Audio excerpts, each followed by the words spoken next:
Bonjour, moi c'est Kabibi Show de la conteuse africaine francophone. Je partage des histoires de vie réelles et vécues sur ma chaîne YouTube. Si c'est la première fois que tu tombes par hasard sur une de mes vidéos, n'hésite pas à rejoindre la team Kabibi Show en t'abonnant et surtout en cliquant sur la cloche de notification pour être au courant des vidéos que je partage.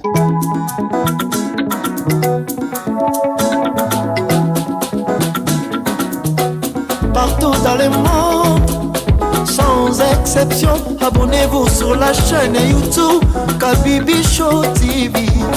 L'information en temps réel, Bienvenue chez Jaylicious, votre nouveau service traiteur d'amuse-bouche en Île-de-France.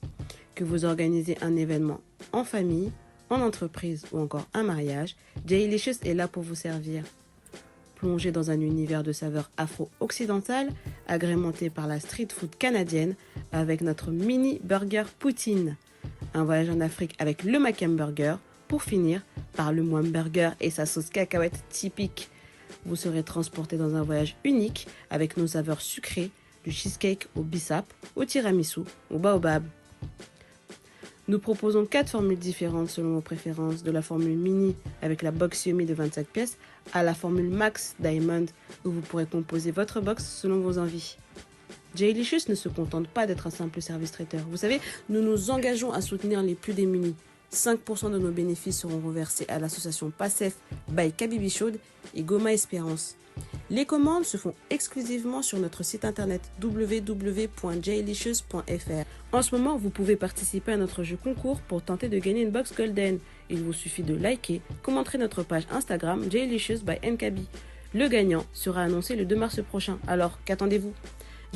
Yes. Bonjour à tous et bienvenue sur ma chaîne YouTube Kabibi Show TV. Yes.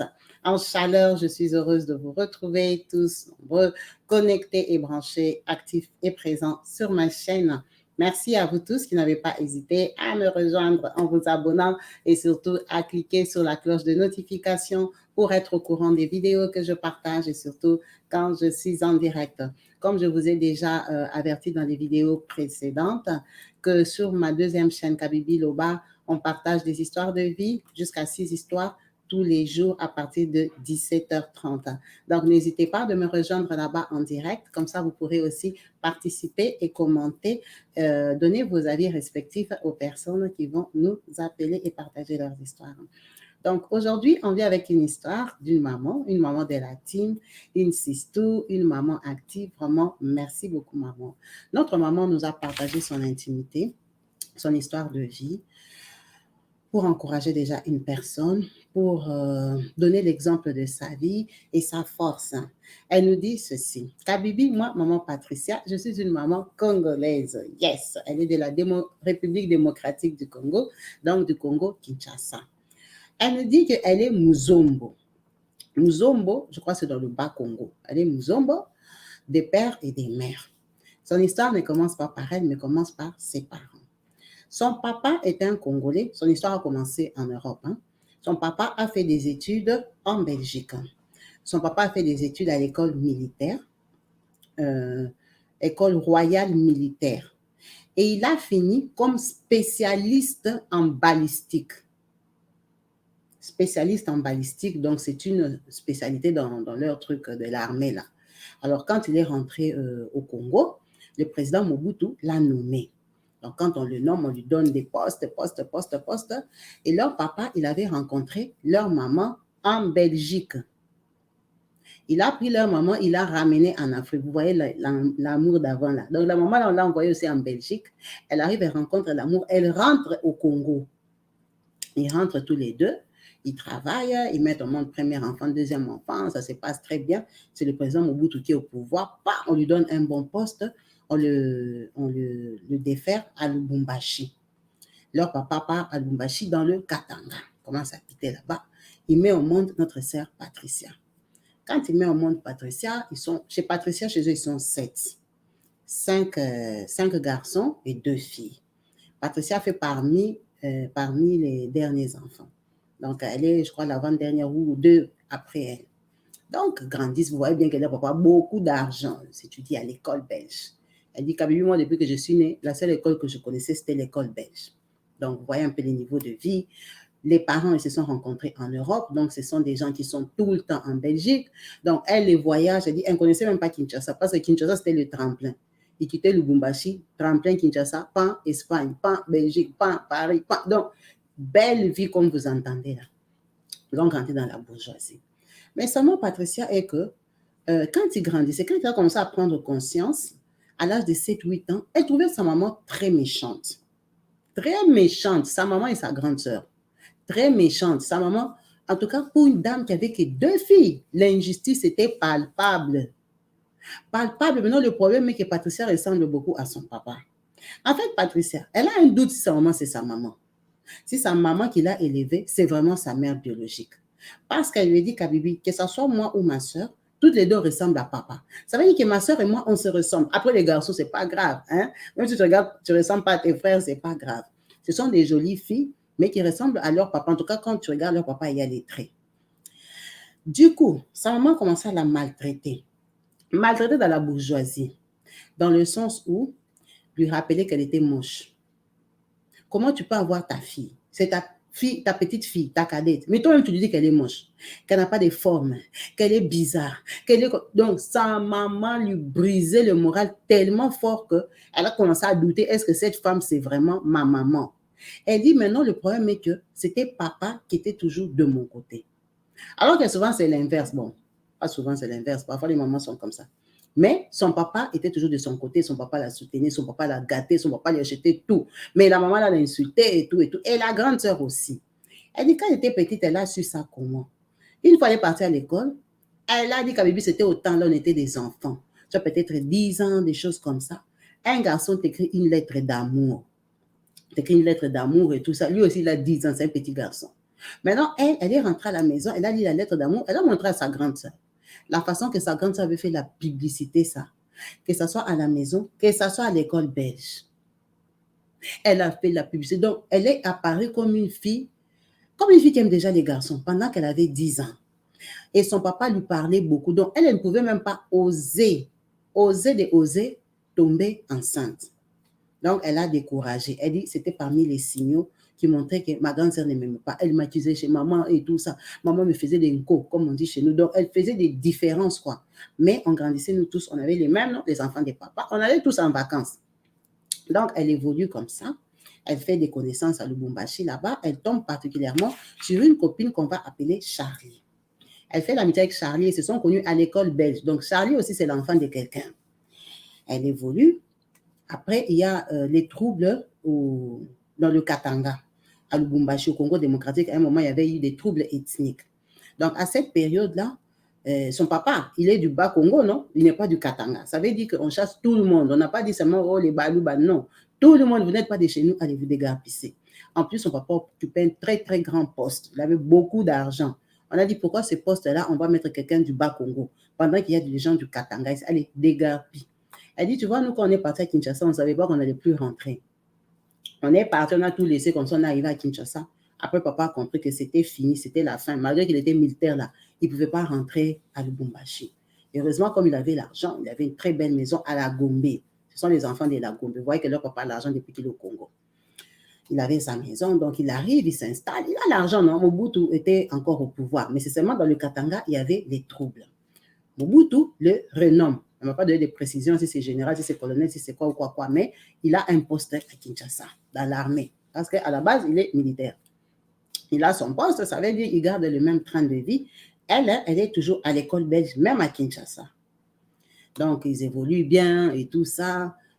Quand elle a 17 ans, c'est ça? À 17 ans, elle ne connaissait toujours pas les garçons. Elle dit qu'à Bibi, c'est à 17 ans que ça commençait à me stresser parce qu'on s'est moqué de moi. Pourquoi on s'est moqué de moi? Et pourquoi ça me faisait mal? Quand j'avais eu 11 ans, j'ai eu une petite poitrine. Et maintenant, ma mère s'est fâchée que j'avais la poitrine avant les périodes. Donc, elle avait dit à ma cousine qui habitait chez nous de commencer à me taper vous savez, le bâton qu'on utilise là pour faire le saka-saka, pour mélanger le foutou et tout ça. J'ai oublié comment ça s'appelle. de prendre ce morceau de bois là, qu'on utilise pour mélanger la nourriture, comme ça, me taper sur la poitrine, comme ça, la poitrine ne va pas sortir.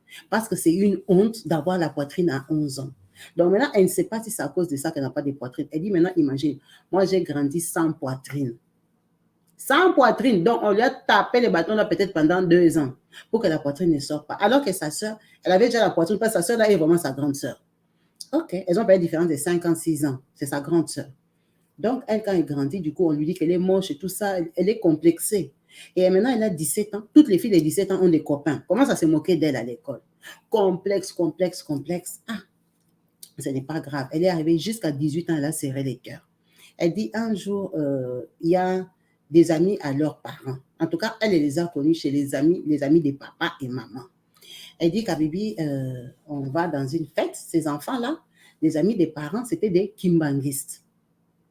Les gens de l'église Kimbangu, c'est une très grande église au Congo démocratique. C'était des kimbanguistes qui venaient de France. Donc, je suppose qu'ils se sont connus avec les parents quand ils étaient en Europe. Et puis, les parents sont rentrés et ils sont devenus des kimbanguistes. Donc, ce n'est pas parce que vous êtes devenus des kimbanguistes que l'amitié va finir. Donc, quand ils viennent maintenant à Kinshasa, ils viennent genre s'installer, eux aussi. Après longtemps, ils viennent s'installer à Kinshasa. Et leur garçon là, avec ses sœurs, ils font connaissance. Ils commencent à aller là-bas, il y avait une fête. Et à la fête là, tellement que tout le monde savait qu'elle ne connaissait pas les garçons, on l'a piégé. Un garçon des kimbanguistes là, est venu seulement là, calé seulement dans un coin. C'est lui qui l'a touché pour la première fois dans sa vie, dans une fête. Et tout le monde à la fête savait, enfin les garçons, les naughty boys, les garçons savaient qu'il va attaquer tout ça, même les filles là qui savaient qu'elles ne connaissaient rien. Tout le monde rigolait, tout le monde était content. Les gens se sont foutus d'elle, mais c'était la première fois qu'elle a essayé à la fête.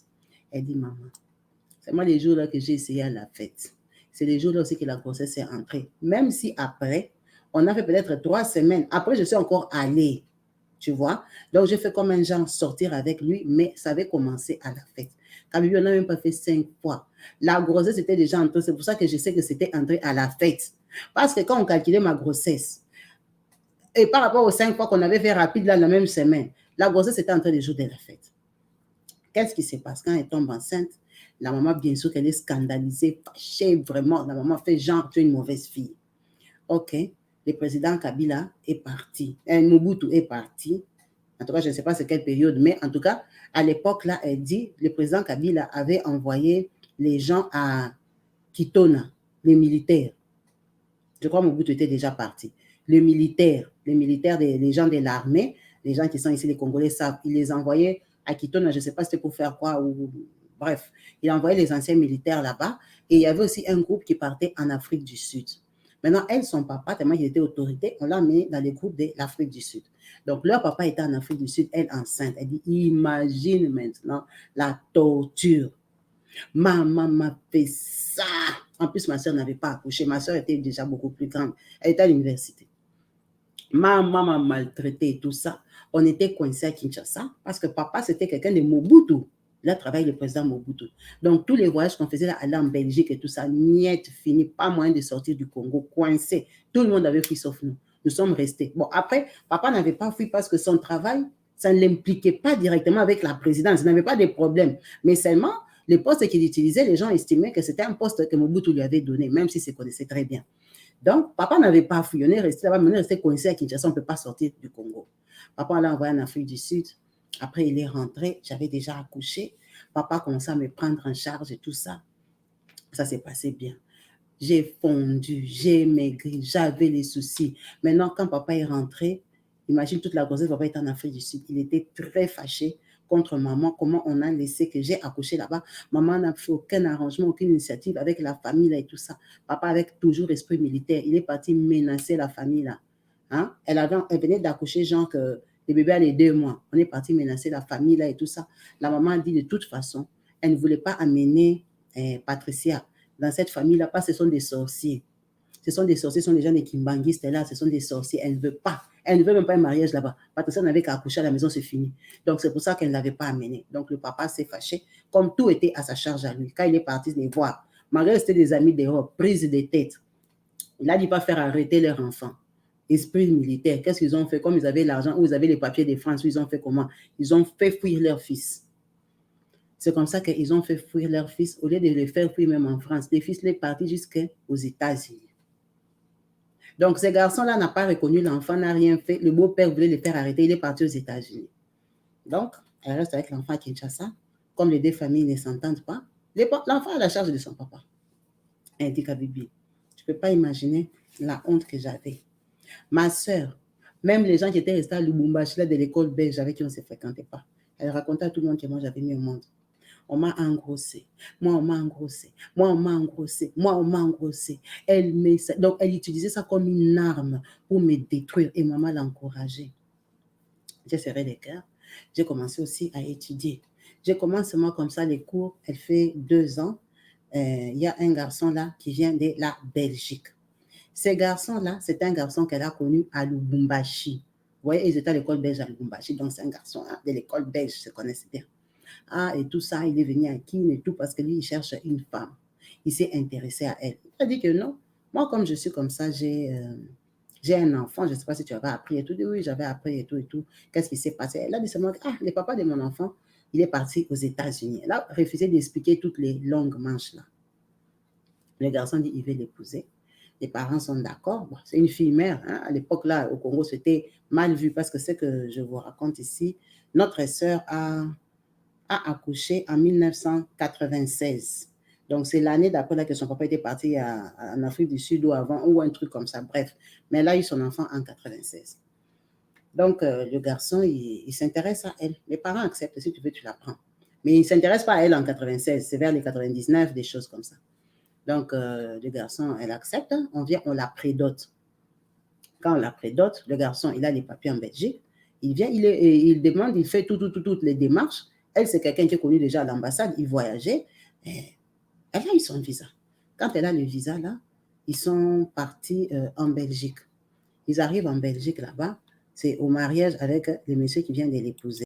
La situation du garçon en Belgique est tellement difficile qu'ils ne se sont pas entendus.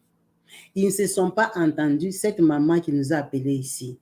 Maman Patricia, quand son mari était venu au Congo, le garçon là de Lubumbashi qui habitait en Belgique, il avait déjà engrossé.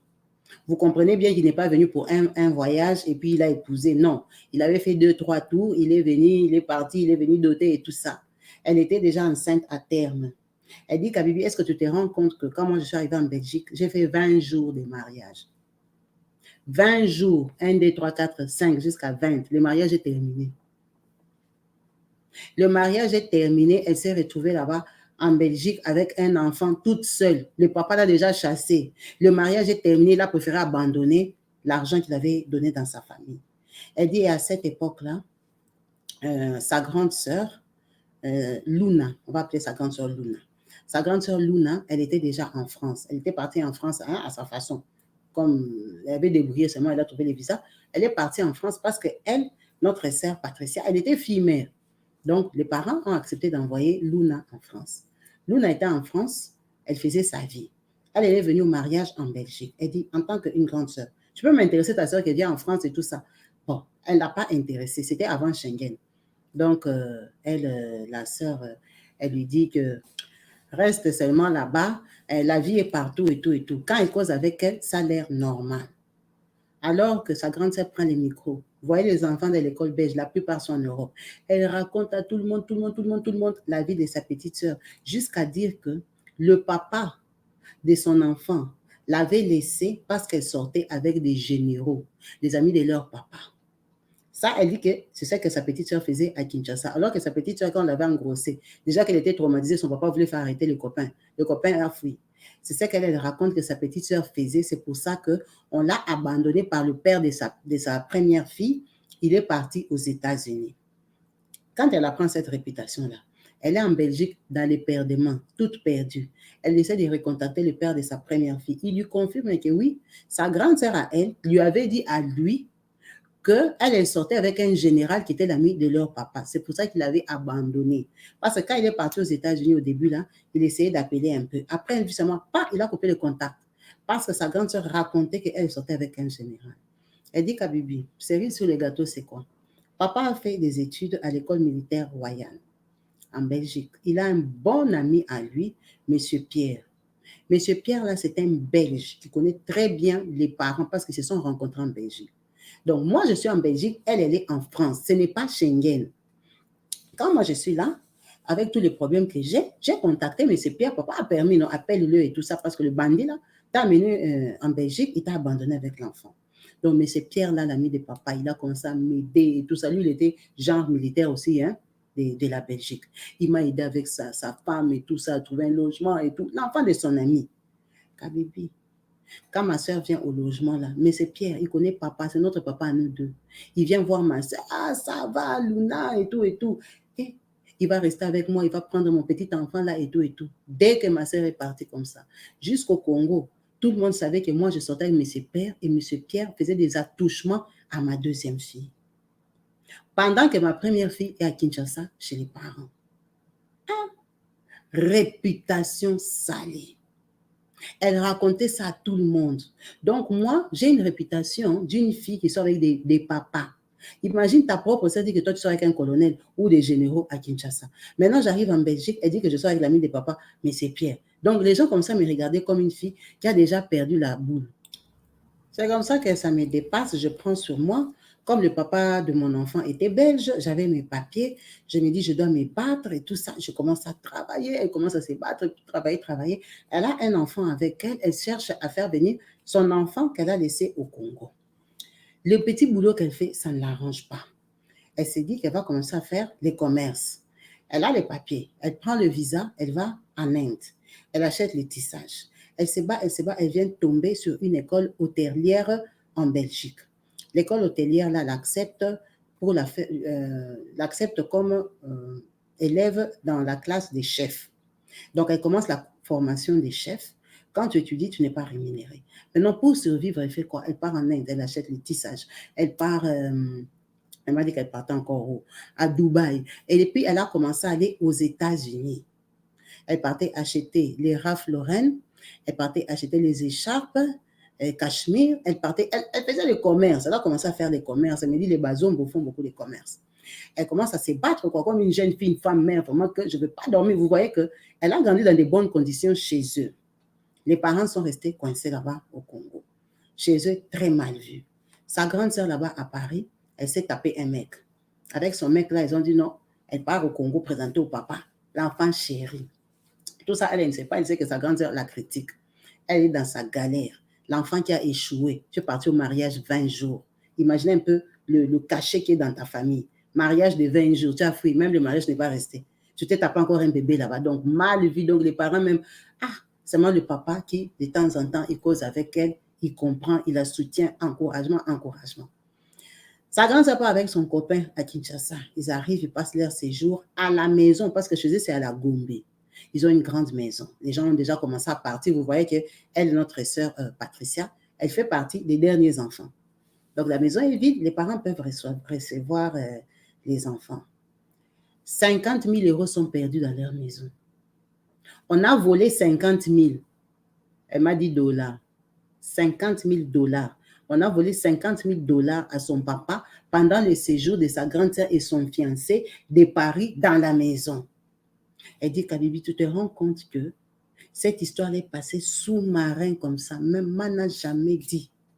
Ma mère n'a jamais parlé. La personne qui m'a raconté, c'est le petit frère de ma maman. Parce qu'il a dit, si Patricia était ici, on allait dire que c'est Patricia qui a volé cet argent-là. Comme c'est Luna, on n'a rien dit. 50 000 $. Papa était fâché. Papa cherchait son argent partout. On a volé 50 000 $ à papa. Ça m'a fait très mal parce que dans cette maison-là, dès que quelque chose n'allait pas, on mettait ça sur ma tête. Dès que quelque chose n'allait pas, c'était moi automatiquement. Imagine que ta propre mère fasse des injustices comme ça. Même me raconter seulement. Elle n'arrivait pas à me raconter. Tellement que déjà notre relation, on était froide. J'ai laissé passer. J'ai seulement appris. Ma soeur est rentrée à Paris. Elle a aussi fait son enfant et tout et tout. Moi, je suis en Belgique. En Belgique, là, je n'ai pas retrouvé ma copine Charlie. Vous voyez sa copine de l'école belge, Charlie. Cette Charlie-là habite déjà aux États-Unis. Elle découvre que Charlie habite à Boston. Et Charlie, ça va et tout. Moi, je suis en Belgique. Oui, j'ai cette grande sœur m'avait dit, on t'a engrossé par les généraux. Quel général, ma chérie, et tout ça. Je lui raconte ma vie. OK, OK. Mais toi, quand tu viens aux États-Unis, tu vas où? Je dis, je vais à New York, je pars acheter les trucs. Oh, viens à Boston, Boston. Donc, je vais voir ma copine là, Charlie, à Boston. Je vais voir et tout ça. On se rencontre, mais on se rencontre dehors. On se rencontre à l'occasion d'une fête d'un garçon de Lubumbashi qui habite aussi à Boston. Moi, je suis venue rapide pour acheter mes trucs aux États-Unis. Je rentre en Belgique. Donc, on fait tout ça, on commence à discuter. Moi, je lui dis, non, moi, en Belgique, j'ai étudié, je suis chef, j'ai terminé dans une école hôtelière, patati patata. Je me vante un peu aussi, non, parce que je suis mal réputée. Elle me dit, mais tu sais, ma chérie, ici aux États-Unis, il y a les rêves américains. Tu vois, comme toi, tu as appris la nourriture européenne, là. Ici, aux États-Unis, c'est classe, c'est raffiné et tout. Tu peux faire des affaires. Viens, moi, je vais te trouver du travail ici. Je vais travailler comme auto-entrepreneur, mais dans les sociétés des gens. Tu seras un plus rémunéré. Là où moi, je travaille, là où comme ci, là où comme ça. Sa copine lui dit que viens essayer même pour 3 mois. Viens essayer même pour 3 mois. Et puis, tu vois si ça te convient. Tu peux t'organiser aussi pour venir ici. D'ailleurs, comme tu es en train de chercher à faire venir ton enfant qui est au Congo. Elle accepte. Elle vient en Belgique. Elle dit, tu vois maintenant tous les va-et-vient que je faisais là. Je venais d'avoir mon diplôme, mais j'avais des commandes. Ça veut dire que j'étais au RSA, comme on appelle ici en France. Elle vivait des aides, des allocations, parce qu'elle venait de finir les études. Et dans son passeport, je crois qu'à l'époque, là, je crois que les gens prenaient les visas ou comment. Bref, non, on ne prenait pas les visas. Parce que cette histoire, c'est en 2010. Donc, elle dit à sa copine qu'elle viendra. Quand elle vient là, chez sa copine, pour maintenant faire, elle arrive à Boston, sa copine vient l'accueillir, elle l'amène à la maison. Quand elle arrive à la maison comme ça, sa copine habite en colocation. La copine habite en colocation avec 3 autres personnes dans un grand appartement. La copine est fille-mère. Fille-mère dans une chambre. Or, elle lui disait qu'elle a son appartement, elle va la connecter et tout. Mensonge, mythomanie. Ah, elle est surprise. Elle n'a jamais fait la colocation. En Belgique, elle était partie au mariage et puis M. Pierre lui avait trouvé l'appartement. Elle se retrouve en colocation. Elle a laissé l'enfant en Belgique parce qu'elle est venue travailler 3 mois. OK. Elle attend 1 semaine, rien. 2 semaines, rien. C'est comme ça qu'un des colocataires, comme elle ne parle pas trop anglais, elle vient de la Belgique, elle parle à peine. Le colocataire lui dit, mais non, toi, moi, je ne te comprends pas. À t'entendre parler, le soir, tu causes avec ton enfant au téléphone et tout. Donc, toi, tu as laissé ton enfant pour venir garder l'enfant de ton ami. Elle dit, comment ça? Elle dit, mais nous, on sait que toi, tu es venu ici pour faire la nounou de son enfant. Elle dit, non, je garde son enfant parce qu'elle part au travail, j'attends qu'elle m'amène. Là, elle m'avait dit que je vais travailler. Tu vas travailler où? Oh, moi, je suis chef. Moi, je suis venue parce que je sais préparer et tout ça. Elle m'a dit qu'elle va me trouver les business, comme là où elle travaille et tout ça. Moi, je vais... je veux quoi ça? Être chef là-bas. Elle a dit non, elle travaille à l'intérim. Elle me fait des petits jobs à côté là-bas. Tu ne vois pas qu'elle est dans la chambre, elle est en train de se battre pour avoir des bonnes fiches de paye. Comme ça, elle peut avoir aussi sa maison et tout. Elle fait les jobs. Comment elle fait les jobs dans des endroits différents? Elle va t'amener où? Nous, on sait que toi, tu es venu garder son enfant. Elle dit, moi, je vais laisser mon enfant en Belgique. Mon business, je vends les mèches, je vends les habits et tout ça. Je vais venir ici m'asseoir pour garder son enfant. Elle va me payer combien? Elle était dépassée, ça l'a étonnée. Elle dit, imagine Kabibi, moi j'ai calculé tout, j'étais femme seule. J'envoyais l'argent à ma mère pour mon enfant, avec tous les problèmes que ma soeur m'avait déjà créés. Parce que sa soeur là, sa soeur de Paris, sa soeur Luna, sa grande soeur, avait dit à sa maman qu'elle, Patricia, quand elle est arrivée en Belgique, elle était venue au mariage, non? Elle a déclaré l'enfant là, le premier enfant qu'elle avait mis au monde au Congo. Elle a déclaré l'enfant, plus l'enfant qu'elle a mis au monde. On lui paye l'argent des enfants. On lui paye l'argent des enfants et elle ne donne rien. Pendant que ses parents avaient quand même des moyens. Donc, la maman, là, déjà, comme elle ne l'aimait pas, elle a commencé à lui faire des problèmes que tu es parti, le garçon est parti aux États-Unis, tu as l'argent en plus. Je ne te demande pas ton propre argent. Je demande l'argent que l'État te paye pour cet enfant-là. Tu ne me donnes pas. Elle dit, imagine, moi, j'étais en Belgique, j'ai payé la pension alimentaire de mon enfant à ma mère comme si moi, j'en recevais. Donc, j'avais des problèmes d'argent. Tu crois que Kabibi, quand on vend les mèches, là, on gagne combien? Il faut en vendre beaucoup pour bien gagner. C'est l'argent qui te paye à te dépanner avec les enfants. Les Ralph Lauren que je vendais là, parfois, c'était les dettes et tout. J'avais quand même l'argent, mais ce n'était pas l'argent de waouh.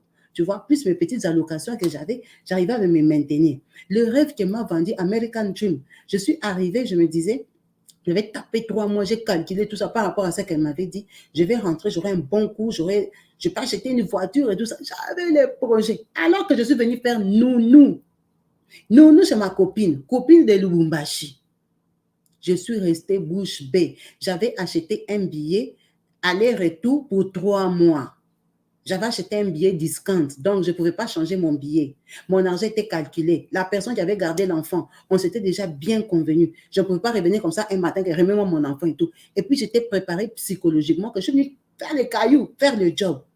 Alors que je suis venue la nounou de ma copine. Hey! Quand elle vient, je lui demande. Je dis, toi, on m'a dit que tu fais l'intérim et tout ça. Oh, toi, tu suis les voisins. Songi. Est-ce qu'ils nous connaissent? Est-ce qu'ils savent d'où nous on vient? J'ai dit, ma chérie, depuis que je suis venue, je vais sur 3 semaines. Où est le travail? Hein? Tu es en train de couper les jours dans les 3 mois. Oh, ça m'a dégoûté. J'ai décidé de commencer à me débrouiller moi-même, avec l'anglais à moitié. Parce que cuisiner, tu n'as pas besoin de beaucoup d'anglais. Donc, en voulant maintenant me débrouiller toute seule, je suis allée tomber sur un garçon, Geoffrey. Quand elle tombe sur Geoffrey, là, c'est un Congolais. Geoffrey, c'est un Congolais qui a grandi là-bas. Il est chez ses parents et tout ça. Vous voyez les gens que papa, maman habitent là-bas. Ils ont une villa. Maintenant, moi, Geoffrey, je fais mon beau gosse, mon bandit. Geoffrey est venu la draguer. Dans les perdements, là, déjà, elle habitait en colocation étroite dans la même chambre. Elle a compris qu'elle est venue pour rien. Elle a commencé à sortir exprès pour ne pas garder l'enfant de sa copine. Elle est partie seulement causer avec Geoffrey comme ça par hasard. Geoffrey fait seulement tchan. La grossesse est beau. Elle porte la grossesse de Geoffrey. Elle dit, tu vois, j'avais déjà 2 enfants. Et puis moi, dans ma vie, j'avais déjà dit que je ne pouvais pas avorter. Parce que tu vois, moi, comme on me maltraitait chez nous, je me sentais tellement mal. Je n'avais pas confiance en moi. Et quand un garçon me parlait seulement bien, j'avais l'impression que lui, il m'aimait, je me donnais. Je n'avais pas beaucoup de copains, mais quand je me donnais seulement un garçon comme ça, la grossesse entre. Et du coup, j'ai prié quand même par rapport à chez nous, par rapport à ma soeur et ma mère. Moi, j'ai prié. Donc, je savais qu'avorter, c'est une mauvaise chose. Je disais, si Dieu m'a donné ça, je vais assumer. Je vais assumer parce que je ne suis pas une fille qui traîne dans les rues. Dès qu'on me touche comme ça, la grossesse entre. Donc, elle est tombée enceinte de Geoffrey. Elle a expliqué ses problèmes à Geoffrey et tout ça. Geoffrey a trouvé des petits jobs et tout. Là-bas, aux États-Unis, elle a fait ses 3 mois. Donc, elle partait chez les Geoffrey, mais elle habitait chez sa copine. Geoffrey lui a dit non, il ne peut pas la prendre à temps plein, les parents et tout. Bon, elle habitait chez sa copine. Elle est rentrée chez sa copine. Ce que je vous raconte là, c'est en 2002. Notre maman a accouché d'un enfant en 2002. Non, elle n'a pas accouché en 2002 comme ça. Elle est rentrée en Belgique. Je vais vous expliquer comment elle a accouché. En 2002, là, elle a fait les 3 mois, elle est rentrée en Belgique. Du coup, elle a un copain aux États-Unis. Elle se concentre plus sur le commerce États-Unis-Belgique. Donc, elle fait un deuxième tour. Maintenant que la grossesse est 3-4 mois, parce qu'elle était venue, elle a fait les 3 premiers mois, elle a porté la grossesse, elle est partie. Quand elle revient maintenant aux États-Unis, la grossesse est peut-être les 3 mois maintenant, 4 mois, mais ça ne se voit pas. Elle vient, elle achète encore les trucs, elle se dit, je pars encore en Belgique. C'est en Belgique qu'il y a sa maison, il y a son enfant qu'elle a fait dans le mariage de 20 jours. Elle dit, Kabibi, j'ai fait 3 semaines aux États-Unis. J'arrive seulement comme ça à l'aéroport là à Boston. Pas immigration. On s'est regardé son passeport. Oh, madame, vous faites beaucoup de tours. Ah, papa, un problème. Je fais les tours, tant mieux. Je rentre chez nous en Belgique. Oh non, vous, pourquoi vous voyagez comme ça? Elle a dit non, moi je voyage parce que je ne travaille pas. Je n'ai pas d'engagement en Belgique. Donc, je peux venir aux États-Unis parce que c'était un commerce non déclaré. On ne peut pas dire que je fais le commerce. Je peux venir en Belgique. Oh, vous venez à côté. On l'amène dans les bureaux d'immigration. En Belgique, vous gagnez combien? Elle a dit non, elle est au RSA. Donc, elle ne travaille pas. C'est l'État qui la prend en charge. Donc, toi, l'État te prend en charge et tu peux tourner comme ça. Parce que déjà, les Américains ont du mal à croire que toi, tu ne peux rien faire dans la vie. L'État te donne beaucoup d'argent comme ça. Donc, toi, tu ne fais rien. L'argent de l'État, là, tu te balades comme ça, tu viens aux États-Unis, tu pars et tout. Elle a dit oui, j'ai un enfant, j'habite en Belgique et tout. Non, madame, nous ne sommes pas sûrs de vos déclarations. Vous êtes en train de mentir. Vous allez remplir ces formulaires. Ça l'a stressé. On lui donne un long formulaire comme ça, 25 pages. Elle commence à remplir. Elle commence à remplir. Maintenant, les questions qu'on lui pose dedans, l'anglais la dépasse. Elle comprend, mais il y a des choses qu'elle dit, mais pourquoi il me pose toutes ces questions? Moi, je suis en train de rentrer en Belgique. Elle dit, Kabibi, je n'ai pas compris. J'ai eu le vertige, boum, je suis tombée dans les bureaux d'immigration. Quand elle tombe, on la ramasse, non? On la précipite, elle part se réveiller dans un couloir sur une civière. Elle est déjà couchée là-bas. Elle comprend que ce n'est pas l'hôpital, c'est toujours l'aéroport là. On l'a amenée du côté peut-être via les infirmières. On a dit, non, madame, vous êtes enceinte en fait. Elle dit, oui, je suis enceinte et tout. Oh, non, non, non, non. On t'a donné des injections, si c'est vitamines, si c'est quoi. Allez, mais comme ça. Tu as la force? Oui, j'ai la force. Allez, retourne. Là, quand elle retourne, elle se rend compte qu'elle est ménotée. Oh. Donc, moi, j'étais tombée évanouie. On m'a ménotée pour m'amener ici. Pourquoi? Quand elle rentre, demande au monsieur, pourquoi vous m'avez ménoté? Oh, parce que votre avion est déjà parti. Vous n'allez pas partir en Belgique comme ça, parce que vous êtes suspect. Suspect? Oh oui, vos déclarations sont fausses. Mais papa, moi j'habite en Belgique, je vous ai dit que c'est l'État qui me donne l'argent. Vos déclarations sont fausses, madame. Signez ces papiers. Elle regarde le papier comme ça. C'est le papier qu'on lui avait donné, il y avait 25 questions. Elle avait rempli peut-être 7. Elle dit, Kabibi, je savais que je n'avais pas rempli 10 questions. Elle trouve le papier rempli, on a rempli pour elle, on lui dit de signer. Elle dit, jamais, papa. Moi, j'ai été à l'école. Je vais signer quoi? Moi, déjà, vos questions là, je ne comprends pas pourquoi vous me les posez. Moi, je ne vais pas signer ces papiers. Pourquoi je vais les signer? Je n'ai pas rempli. Oh, si tu ne vas pas signer, passe là-bas. On l'a pris Kobolo avec les menottes à l'aéroport. Ah, ça l'a dépassé. Quand elle est arrivée là-bas encore, piou, elle s'est évanouie tellement que ça l'a dépassé ce qu'on lui a fait. Quand elle s'est évanouie là, c'est les mêmes jours là. On l'a amenée encore là à l'hôpital de l'aéroport. Elle a dormi à l'hôpital de l'aéroport. Elle se réveille le matin. Toujours là-bas, elle n'est pas partie, mais notée. On la ramène encore à l'immigration. Pas maintenant dans le bureau de l'aéroport. Immigration d'un côté qu'elle ne connaît plus. Eh, où sont mes bagages? Oh, pourquoi tu cherches tes bagages? Toi, dis-nous d'abord la vérité. Elle a dit la vérité est que moi, je n'ai pas rempli ces papiers, donc je ne veux pas les signer. J'habite en Belgique, je rentre dans mon pays. Oh non. Le monsieur lui demande, madame, est-ce qu'en Belgique, il n'y a personne qui vous menace? Elle dit, si, j'ai des problèmes avec le papa de mon enfant, mais ça ne veut pas dire qu'il m'a interdit d'habiter en Belgique. Elle dit, donc, lui, il vous dérange dans quel sens? Elle essaie d'expliquer, non, on est séparés pour l'enfant et tout, et tout, et tout. Elle dit, ok, d'accord, on va faciliter les choses. Vous allez signer ces documents pour aller voir un juge. Le document qu'on lui a donné maintenant pour signer, c'est pour aller voir un juge. Elle dit, un juge, bon, elle s'est dit que, comme l'avion est déjà parti, j'ai déjà fait 2 jours dans cet aéroport. Ça veut dire que je dois peut-être voir un juge parce qu'elle ne comprenait pas. On l'a soupçonné des quoi. Elle a signé les papiers pour aller voir les juges. Les 2 policiers là lui disent, on va t'emmener à un endroit où tu seras en sécurité jusqu'à ce que les juges acceptent de te voir. Elle dit d'accord. Elle dit, mais non, pourquoi je suis ménotée? Non, on vous a menotté parce qu'on ne comprenait pas votre mouvement et tout. Mais allez-y, là-bas, vous serez en sécurité. Mais par contre, pour quitter l'endroit là, jusqu'à où elle allait, elle dit Kabibi, j'avais les chaînes aux pieds. Chaînes aux pieds comme un voleur. J'avais les chaînes aux pieds, les chaînes aux mains. Ah. Ok. Quand elle sort comme ça, elle part, on la met dans la voiture des polices. On roule avec elle jusqu'au cachot.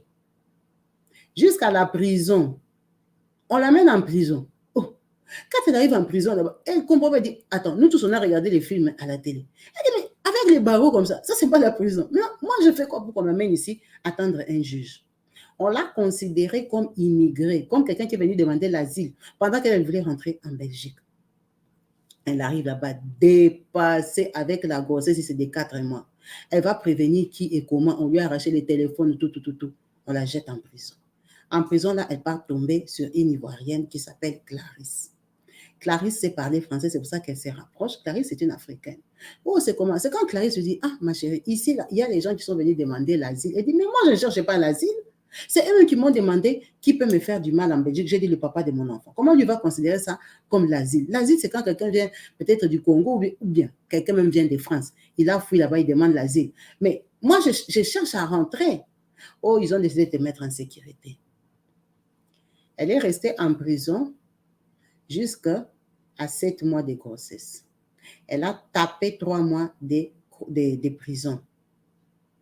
Tous les jours, il n'y a pas de juge. Tous les jours, il n'y a pas de juge. Jusqu'à ce qu'une prisonnière lui a dit, tu vois, ici aux États-Unis, si tu dors, ton dossier aussi va dormir. Fais la pagaille. Elle a dit les juges sont venus pour une autre personne. La façon qu'elle a fait la pagaille, crier sur les juges, l'a attrapé. Hein? C'est quand mais elle dit, moi, mon dossier n'avance pas, je n'ai rien fait, je cherche qu'à rentrer en Belgique. Comment ça rentrer en Belgique? Et tout ça. Elle a fait tellement les boucans qu'on a pris son dossier. Quand on prend son dossier, on dit qu'on va les traiter et tout ça. On la sort, on va la mettre à l'hôpital. Elle sort de l'hôpital. Le papa de sa grossesse, il habite aux États-Unis, non? Les Geoffrey, là. Donc, le Geoffrey, là, vient et tout. Maintenant, tous les séjours qu'elle était là-bas, le Geoffrey lui demandait les codes de ses cartes. De ses cartes belges. Parce que lui, il savait qu'elle faisait le commerce, elle avait un peu d'argent et tout ça. Geoffrey lui bouffait l'argent, elle était en prison, il ne lui faisait pas les démarches et tout. Donc, elle part, elle accouche, elle est dans les perdements depuis qu'elle avait laissé l'enfant en Belgique.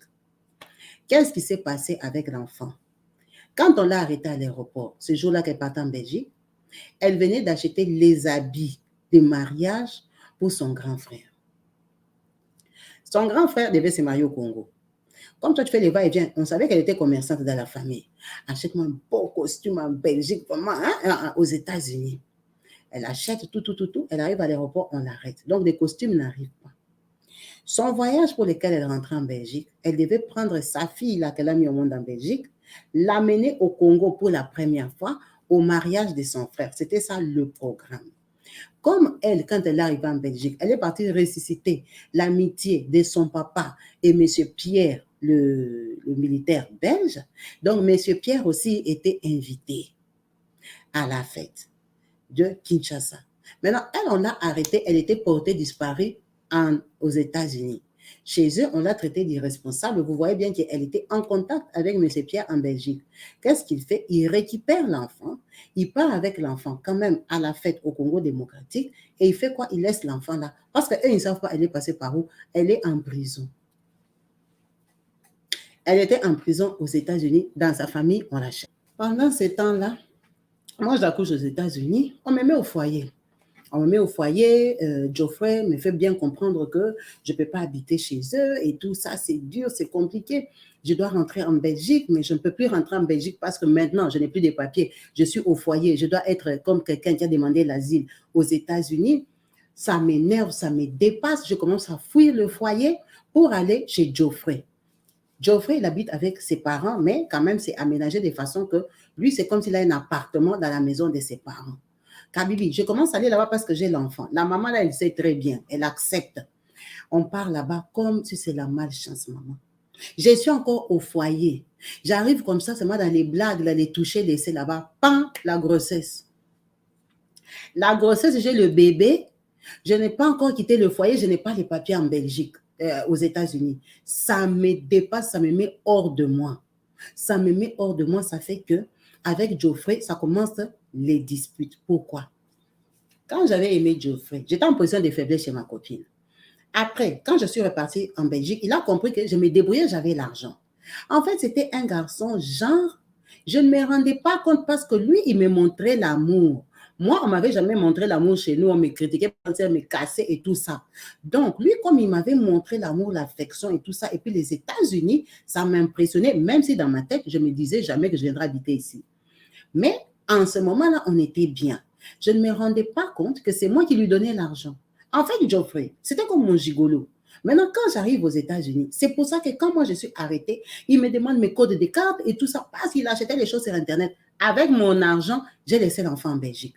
Je sors, je suis au foyer, je suis en position de faiblesse, j'ai le bébé. Je n'ai pas le droit de travailler aux États-Unis, je n'ai pas les papiers.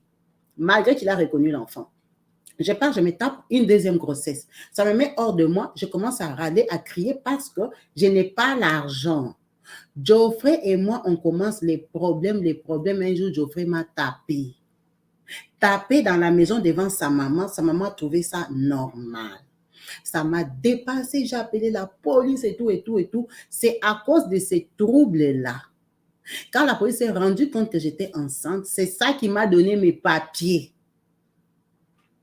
C'est ça qui m'a donné mes papiers. J'ai eu les papiers, pas parce que le papa de mon enfant m'a donné les papiers dans la voie légale, parce qu'il m'avait tapé. Donc, du coup, on s'était battu chez eux.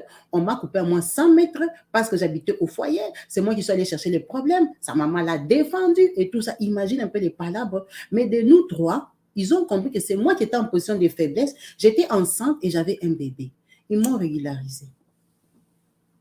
Comme elle dit elle-même, elle n'a pas choisi les États-Unis. C'est les États-Unis qui l'ont choisi parce elle rentrait en Belgique, elle ne rentrait pas en Afrique. On l'a attrapée comme ça, on l'a fait rester aux États-Unis des forces. Comme s'il y avait quelque chose qui l'attendait en Belgique.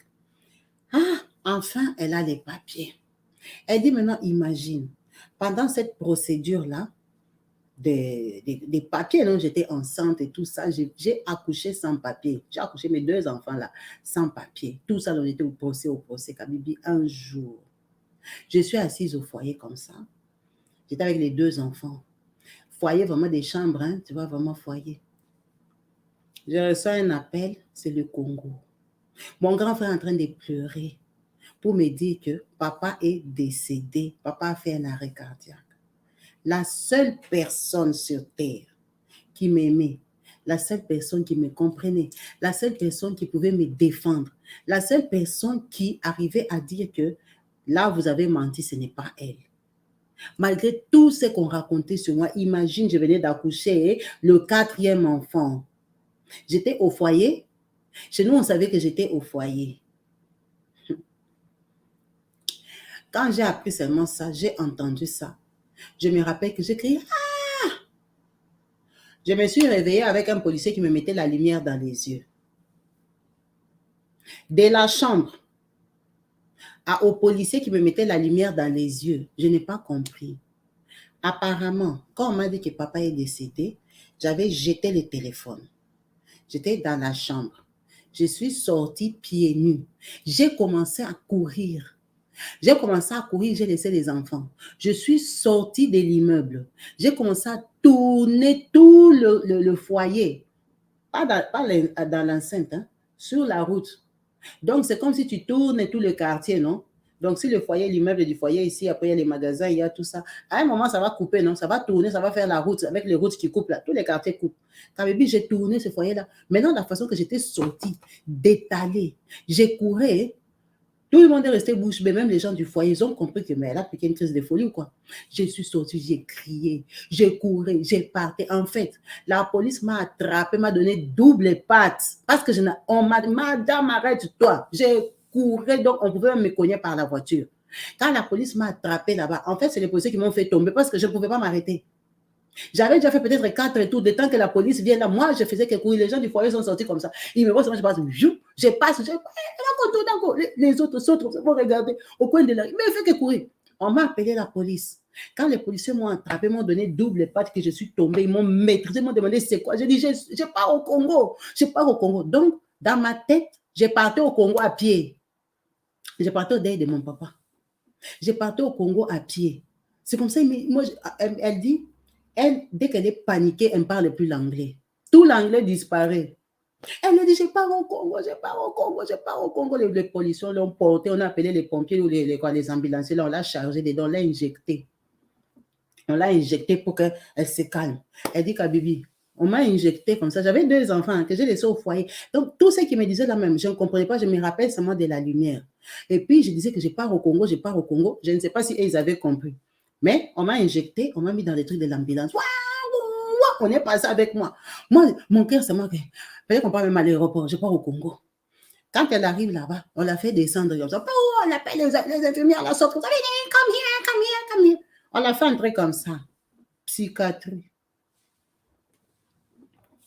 On l'a amené chez les fous. On l'a amené chez les fous. Là-bas, on lui a donné les médicaments des fous KO, technique, dodo. Elle a dormi, elle ne sait pas, elle a dormi combien de jours. Elle a dormi, elle s'est réveillée, fatiguée. Elle dit, Kabibi, je me suis réveillée, je me suis rappelé que papa est mort. Je me suis réveillée, je me suis rappelé que non, papa est décédé. J'ai commencé à pleurer et tout ça. Après, c'est quand j'ai compris, tu vois, quand même, j'ai compris que ici, je suis en psychiatrie, quoi que je suis folle. C'est quand j'ai pas demandé d'abord, on me donne mon dossier, on m'explique comment j'avais couru, comment j'étais devenue folle et tout et tout. Je suis restée calme toute la journée, j'ai fait bonne conduite et je suis partie dire à la dame, là, non, je me sens capable de rentrer chez moi, j'ai 2 enfants. Je me suis rappelé que j'avais des enfants. J'ai des enfants et tout, et ça, c'est l'émotion. Je ne m'attendais pas, je lui ai expliqué, j'aimais beaucoup mon papa et tout et tout. En fait, je ne peux pas aller au Congo, je n'ai pas les papiers. Comme je suis là, moi-même, je lui ai expliqué, je ne peux pas aller au Congo, en fait. J'ai pas les papiers, j'habite là-bas au foyer, j'attends, je suis en procédure. Et tout. Elle dit, oui, tu n'as pas les papiers, mais tu pars au Congo à pied. Elle dit non, et tout ça. Bon, ils sont restés là, dit, j'étais tombée seulement sur une équipe des femmes qui avaient les cœurs, qui ont compris que c'était seulement l'émotion. Ils ont vu que je suis une immigrée, une Congolaise, toute seule là-bas aux États-Unis. Parce qu'on m'a demandé personne de confiance. Maman, personne de confiance, ça allait être qui? Ma fausse copine là, ou ça va être le papa de mes 2 enfants, pour qui même je suis au foyer. Il n'y avait personne de confiance, personne de personne.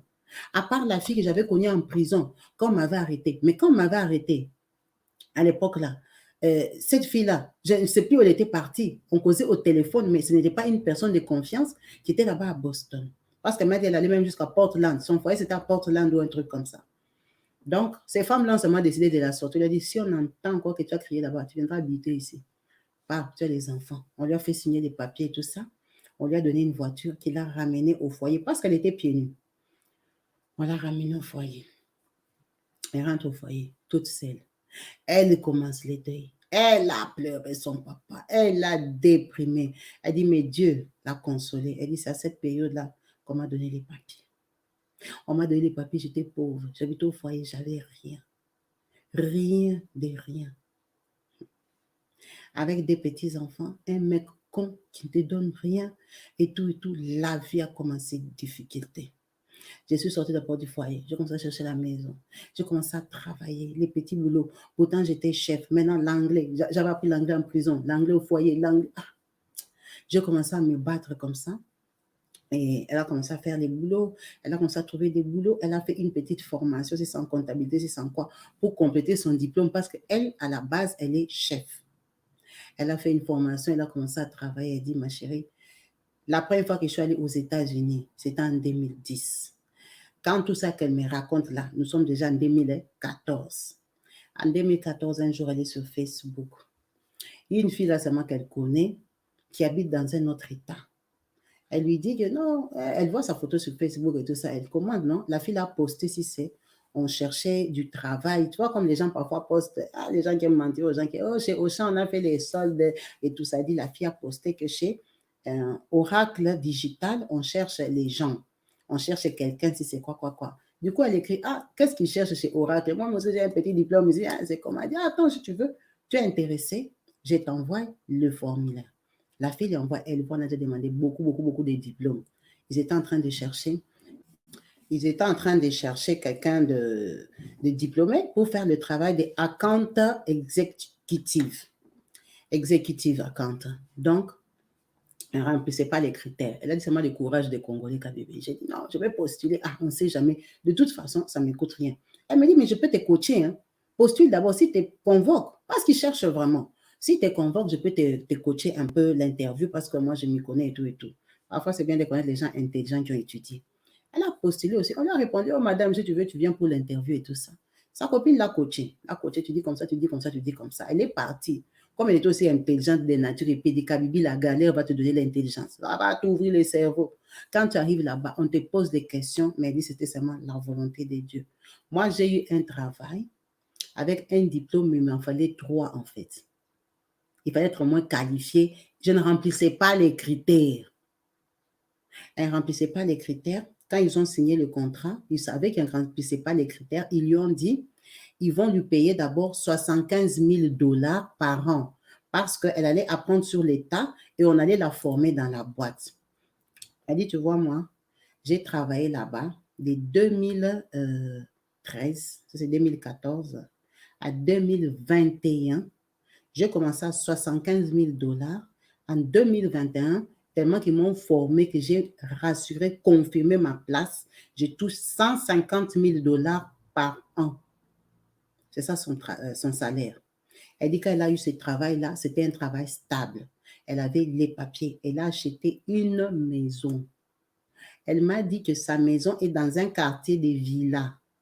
Elle a précisé, elle dit que son quartier, il y a des médecins, des avocats, des choses comme ça, mais elle n'a pas une villa comme eux, mais elle a quand même une maison dans ce quartier-là parce qu'elle travaille à Oracle Digital. Maintenant, quand elle a eu son travail là, c'est quand elle a commencé les démarches pour faire venir ses enfants.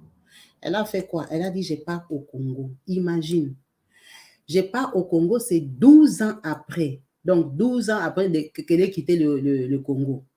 Quand elle a... Non, je ne sais pas si c'est 12 ans après qu'elle ait quitté le Congo, mais ça faisait 12 ans qu'elle n'était pas partie au Congo. Imagine qu'elle arrive là-bas, sa maman, parce que sa maman et sa sœur sont toujours du même côté, hein, le papa est déjà décédé. Sa maman lui dit hein, que les jours qu'elle va mourir, qu'elle ne vienne pas à son deuil. Parce qu'elle, comme elle est là, avec sa maman, ils ne se parlent pas. Elle m'a dit, je me rappelle même plus depuis quelle année qu'on ne se parle pas. Donc, imagine, on ne se parlait pas déjà à cette époque-là. Les critiques, les calomniations et tout ça, ça avait déjà dépassé. J'avais encore tapé 2 enfants aux États-Unis avec un aventurier. Imagine comment on m'a écrasé. La réputation, ma soeur faisait qu'elle m'enfonçait. Et maintenant, tu vois ce qui est horrible. Et qu'on t'enfonce chez les gens qui te connaissent. Imagine, nous, on était des enfants, on avait le nom. Si tu dis mon nom comme ça à Lubumbashi, tout le monde va bouger, les gens me connaissent. Les gens nous connaissent. Elle va raconter ma vie aux gens qui nous connaissent, une fausse vie qu'elle me colle. Elle a comme ça me collé une fausse vie depuis l'enfance, que moi je sortais des papas généraux. Moi j'étais l'enfant d'un riche. J'allais sortir avec eux pourquoi? C'est maman qui ne m'aimait pas, mais papa me donnait l'argent. Elle m'a dit qu'elle, sa puberté, quand elle avait les 14 ans, 15 ans, son papa lui donnait $300. $300, c'était l'argent des poches officiellement. Maintenant, sans compter, elle est allée mentir à papa. Papa, comme c'est 51, 40 et tout ça. Mais $300 à la fin du mois, $300. Un enfant de 14 ans, de 15 ans. Mais c'est sa maman qui ne l'aimait pas. Donc, il y a eu beaucoup de trucs. Elle a dit, tu vois, quand j'étais au foyer, papa est mort, je n'avais pas l'argent, je n'avais pas les papiers. On m'a insulté de la famille, on s'est moqué de moi. Elle est irresponsable, elle est coincée là-bas aux États-Unis, elle était bien en Belgique, elle est partie chercher quoi là-bas? Aventurier, on l'a fait mettre au monde. L'enfant là même, un gigolo. Imagine un peu les critiques. J'avais 2 enfants au foyer. Je les ai fuis aussi. Comme ils me critiquaient, moi aussi, je m'étais détachée. Maintenant, je rentre 12 ans après. Je pars voir ma mère. Elle me dit, hein, les jours que je vais mourir, ne viens pas à mon deuil. Je dis, Kabibi, j'étais trop dépassée. Et tu vois, tout ça là, ça m'avait rapproché de Dieu. Notre maman ici prie beaucoup. Hein. Tout ça là, ça m'avait rapproché de Dieu. Moi, dès que j'ai eu l'argent, la première chose que j'ai faite, je suis allée faire les seins. Elle a fait ses seins. Parce qu'elle a grandi avec les complexes, elle n'avait pas de poitrine. On s'est moqué de sa grande sœur, on l'a critiquée partout, mais elle n'avait pas de poitrine. Elle a fait la poitrine. Quand elle a vu que sa maman, bon, s'en foutait d'elle, déjà elle est partie à Kinshasa. Imagine sa grande sœur, elle était partie chez eux, on a volé $50,000. Elle habitait là-bas avec un copain, chez des Congolais, hein. Ce n'est pas en Europe. Tu pars chez vous, tu habites avec ton copain dans la maison de tes parents. Papa et maman étaient vivants. Ils ont volé $50,000 à papa. Moi, je suis partie, j'étais à l'hôtel. Elle était dans les appartements Airbnb parce qu'elle était partie avec ses 2 enfants américains. Elle habitait dans un appartement. Elle a loué une voiture pendant que sa maman là n'est pas pauvre. Hein? Elle a loué une voiture à Kinshasa. Elle dit, parfois, moi j'ai l'impression que je ne suis pas l'enfant de ma mère. Maintenant, mon père est décédé, je ne sais pas si c'est vrai ou pas. Moi, je ressemble à papa. Avec mes frères et sœurs, on a des traits. Mais est-ce que je suis vraiment l'enfant de ma mère? Parce que la façon qu'elle me traite. Imagine, papa est décédé. Je ne suis pas venue parce que je n'avais pas les papiers. Et ce sont mes parents. Ils savaient parce que je disais à papa. Je viens après pour voir la pierre tombale de papa. Tout. Et maman, elle me traite comme ça. J'habite à l'hôtel, ça ne la dérange pas. Je suis partie, j'ai mis en ordre les papiers de mes enfants et tout ça. J'ai emmené à l'ambassade des États-Unis. J'avais un super boulot. J'ai demandé la nationalité et tout ça pour faire le regroupement familial et tout ça. Donc, ça veut dire qu'en Belgique, je n'avais plus d'enfant parce que mon enfant belge là, le belge, je l'avais ramené au Congo. Il était resté au Congo tous ces temps que moi, j'étais au foyer. Donc, je n'ai pas lancé les démarches de mes enfants. Dieu lui a fait grâce. En 2017, ses enfants sont venus. Ses 2 enfants sont venus. Elle a rencontré l'amour. Elle est tombée sur un garçon, comme dans ses habitudes. On l'a touché seulement comme ça. Tchac, tchac. La grossesse est entrée. Elle est tombée enceinte de ces garçons-là. C'est un garçon des États-Unis qui travaille, qui a un bon boulot et tout ça. Ils ne se sont pas seulement entendus en amour. Bon, elle a dit que c'est parce qu'elle est trop fertile. Ce n'était même pas dans les buts de rester avec lui. C'était que, c'est même un peu de solitude comme ça. Tu as maintenant un bon boulot, une belle voiture, une belle maison. Hein? Tu as envie un peu qu'on vienne te visiter un peu dans les comptes des visites, là. La grossesse est entrée. Donc, ils ne sont pas ensemble. Elle dit, elle est fière d'être une maman de 5 enfants avec 4 papas. Elle s'en fout de ce que les gens pensent. Elle dit, tu vois, moi, j'ai eu 5 enfants, 4 papas par hasard. Ce n'est pas comme si je les cherchais, les papas là, non. Si tu entends le nombre de mes enfants, tu peux m'imaginer avec un parcours d'homme. Pendant que je n'ai pas eu vraiment un parcours d'homme. C'est seulement j'avais la chance ou la malchance, dès qu'on me touchait, j'ai tombé enceinte. Il y a des gens qui ont 5 enfants, 4 papas, mais parce qu'ils ont beaucoup fait la vie, ils ont joué la vie. Moi, je n'ai pas joué la vie. Les papas de mes enfants même, ce sont des garçons vraiment que... Des enfants, des fils à papa. Et tous. Et finalement, c'est moi qui m'occupe de tous mes 5 enfants. Mais elle dit, Dieu lui a fait grâce. Kabibi, moi, je vis très, très bien. Parce que maintenant que j'ai fini d'accoucher mes enfants, elle a coupé son ventre. On lui a fait ça à Boston. La maman ici m'a envoyé ses photos. Quand j'ai parlé avec elle, en plus avec sa voix, moi je croyais qu'elle avait 34. Elle aura 47 ans cette année. Elle ne fait pas son âge du tout, du tout. Elle est très jolie, très coquette. Moi, je lui ai même demandé, ah, tu m'as l'air jeune et tout ça. Elle a rigolé, elle a dit, Kabibi, j'avais 47 ans cette année, tu parles de quoi? Ma fille est née à 28 ans. Elle aura 28 ans cette année. Donc, elle a partagé cette histoire pour donner une force à une femme. Elle n'est pas désespérée que parce que, elle dit, tu vois, il y a des vies, par exemple, moi, j'ai fait des enfants. On va dire, bon, à l'aventure, hein, mes enfants, là, je les ai mis au monde, c'était par hasard. Ce n'était pas comme si j'avais le projet, j'ai calculé que je fasse l'enfant avec ces messieurs pour qu'ils me gardent. Non. Le seul enfant que j'avais fait sciemment, c'est l'enfant de la Belgique. Parce que j'ai parti au mariage. Papa avait accepté qu'on m'épouse. Ça, c'était vraiment l'enfant que son papa va m'épouser. Mais l'enfant des États-Unis, mes 2 enfants des États-Unis, mes 2 fils, je les ai faits par hasard. C'était le perdement de détresse de ma copine, je suis tombée enceinte. Par principe, j'ai refusé d'avorter. Et le deuxième enfant, c'était la frustration du foyer. Je suis partie, je suis encore tombée enceinte. Mais ce n'est pas comme si je l'ai calculé, oh les papiers, oh l'argent, rien du tout. Je me suis retrouvée avec 2 enfants avec lui. Elle dit, c'est sa façon dont Dieu l'a béni. Dieu avait prévu de la bénir comme ça avec sa famille. Parce qu'aujourd'hui, en réalité, elle n'a pas de famille. Elle est très éloignée de ses frères et sœurs parce que déjà, elle est la seule qui vit aux États-Unis. Les autres sont en Europe.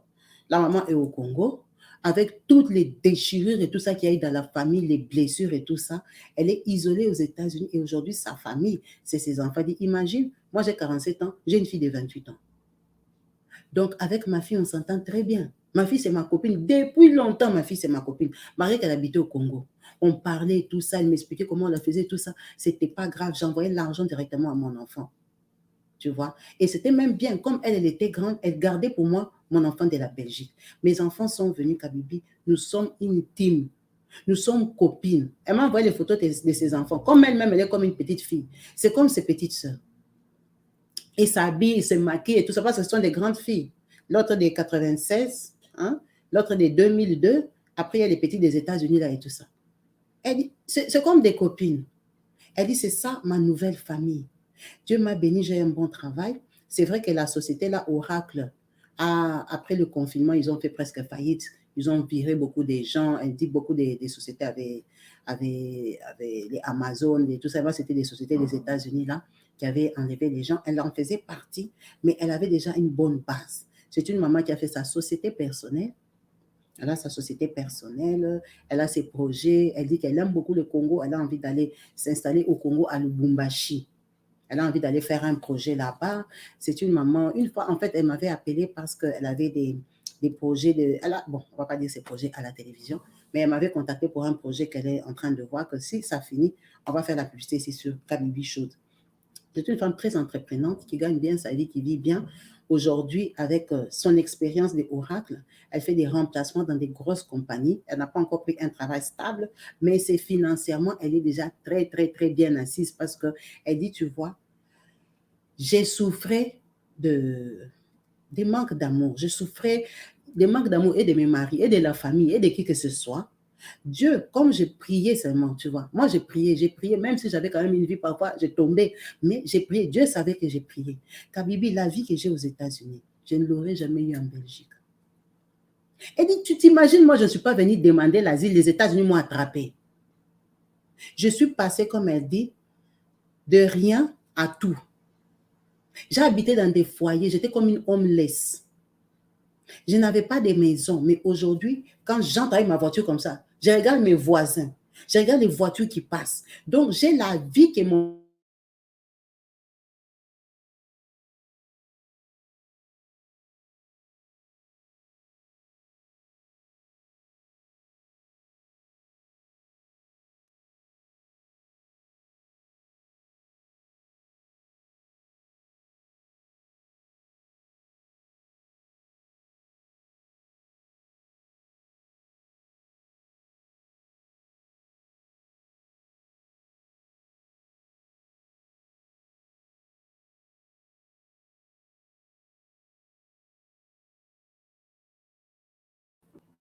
La vidéo a bugué. Je ne sais pas à quel niveau elle a bugué. Donc, je vais répéter quelques phrases.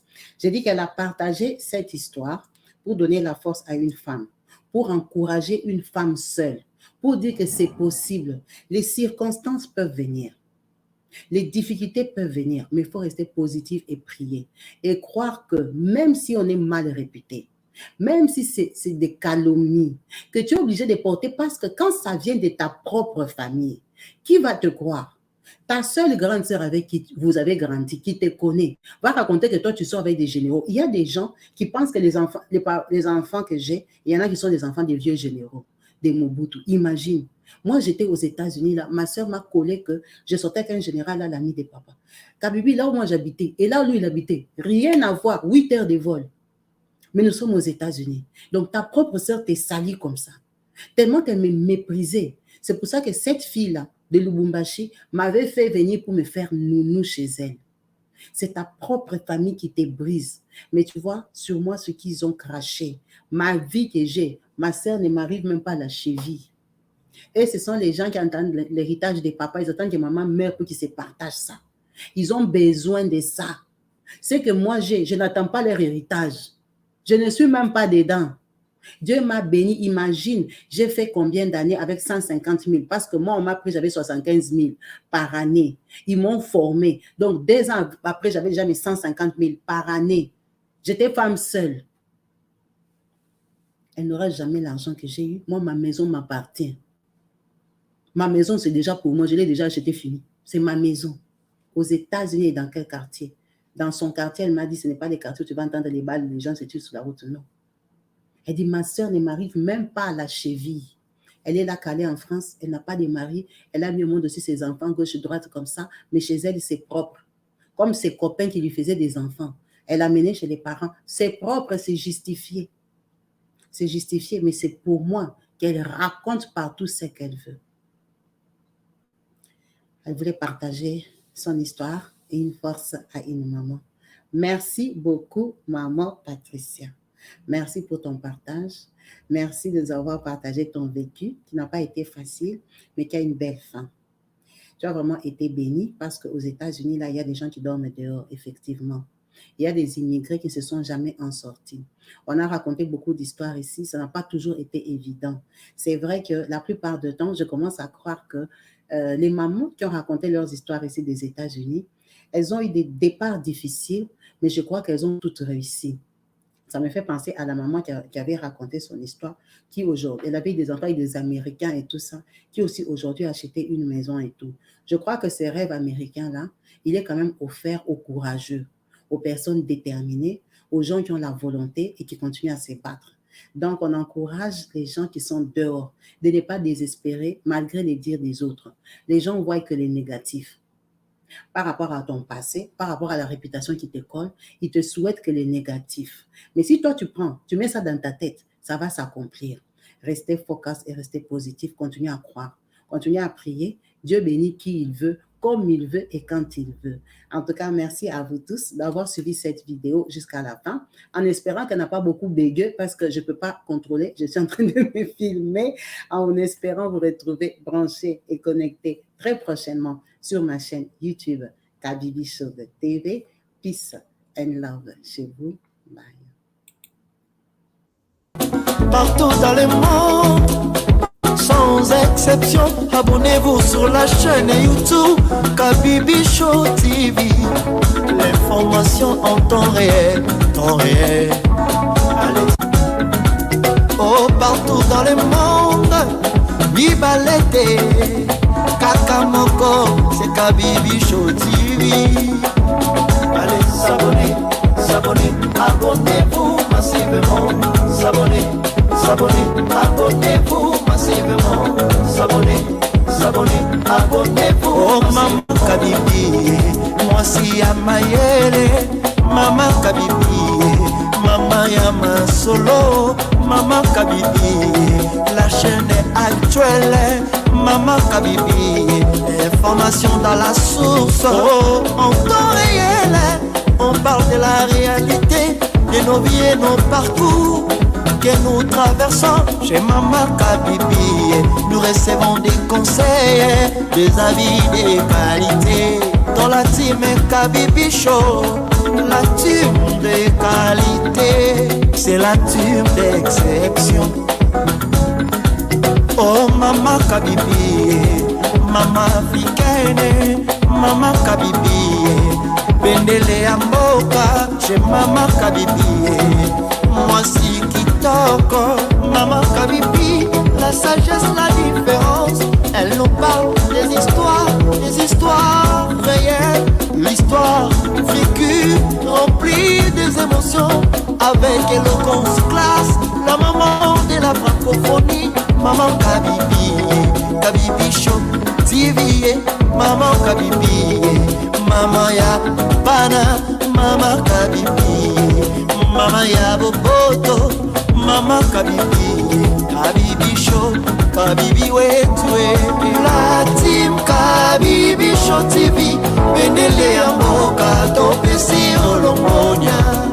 Kabibi Show, abonnez-vous massivement. Abonnez-vous massivement. Abonnez-vous massivement.